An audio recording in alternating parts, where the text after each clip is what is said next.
Hindi masama ang salita ng Diyos. Okay? Wala akong issue doon. Oh. Okay? Kung ano yung paniniwala, kung ano yung ginagawa, good. Oh. Ang issue kasi dito, yung lugar at consent. Okay?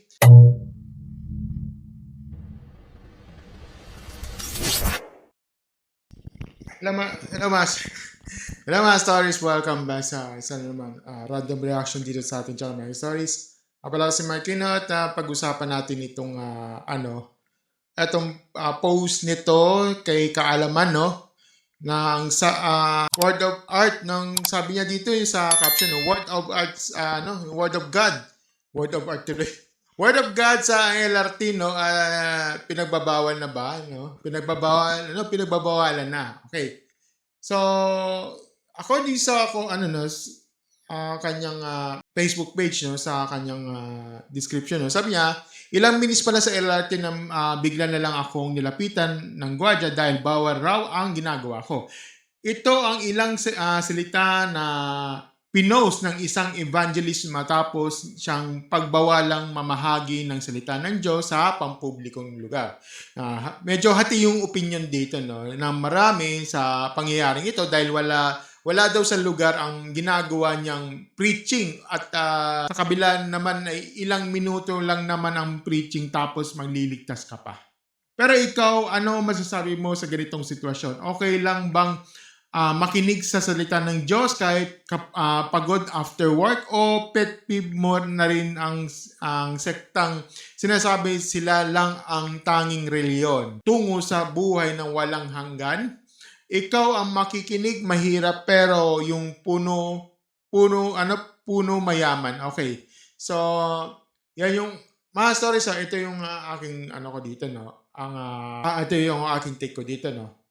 Una sa lahat, no, hindi masama ang salita ng Diyos. Okay? Wala akong issue doon. Oh. Okay? Kung ano yung paniniwala, kung ano yung ginagawa, good. Oh. Ang issue kasi dito, yung lugar at consent. Okay? Kasi mga stories may yung iba kasi sa mga let's say sa mga bus, sa mga modern jeepneys na okay lang okay lang mag doon na yung parang mag-preaching kahit sa loob ng mga bus o modern jeepney, or kahit nga sa jeep meron kasing ganun. Mga traditional jeep, no? Kasi yung mga stories, no, ganito yan ang LRT ay public transport, no? Pero hindi yan open mic. Hindi yan open mic. May rules kasi yan. Hindi katulad sa mga LRT o yung mga tren, no? Meron kasing rules kasi doon. Hindi katulad yung sa mga sa mga let's say sa mga public bus, sa mga modern jeepney ganito. Iba kasi doon. Kasi ito naman yung itong LRT medyo may public transport yun.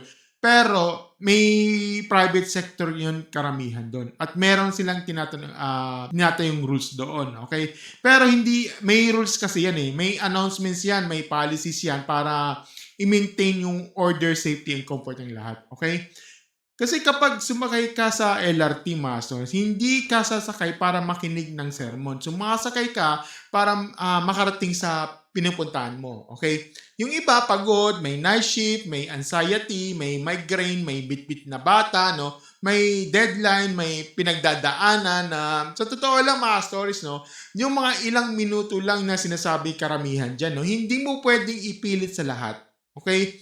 Kasi hindi lahat ng mga ilan ng mga tao ay pumapayag sa ganyan. Okay? Pangalawa, ito, kung may rule na loud noise, no, may solicitation, no, authorized activity kasama doon sa pagpaparangal sa loob ng bagon kung nakakaabala na.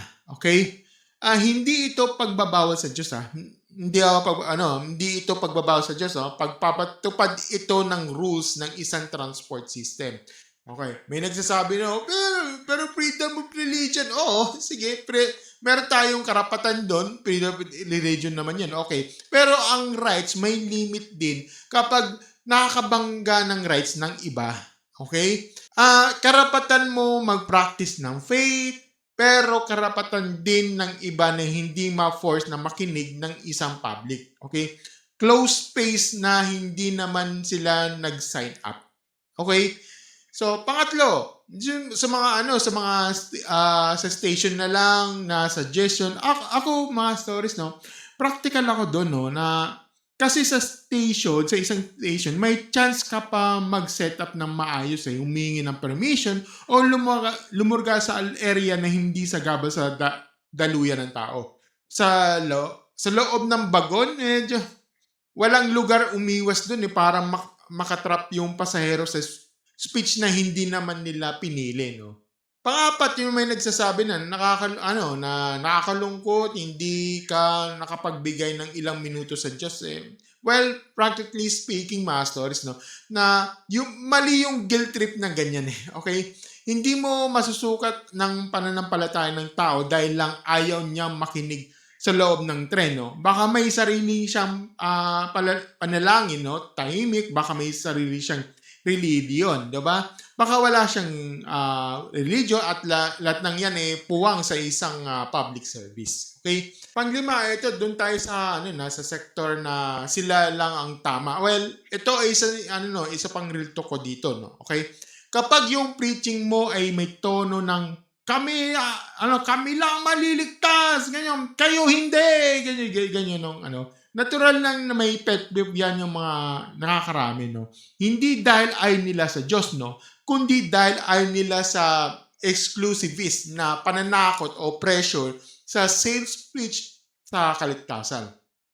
Ngayon, ito para fair tayo dito, no. Believe ako sa courage nitong tao na to, no, kung talagang sincere siya, okay?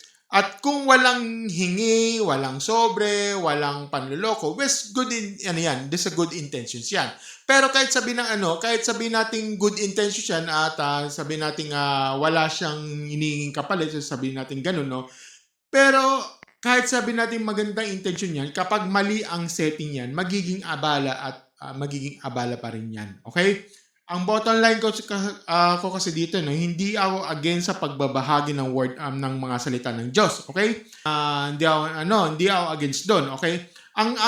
Ang against ko kasi dito, no, yung pagpipilit ng platform na hindi naman design para doon, okay? Lalo na sa loob ng trend na yan, nasiksikan ng pagod at tao. Imagine mo 'yon. No? Isa pa. Yung kung talagang strong ang message mo sa salita ng Diyos, no, hindi kailangan ipagsiksikan sa bagon.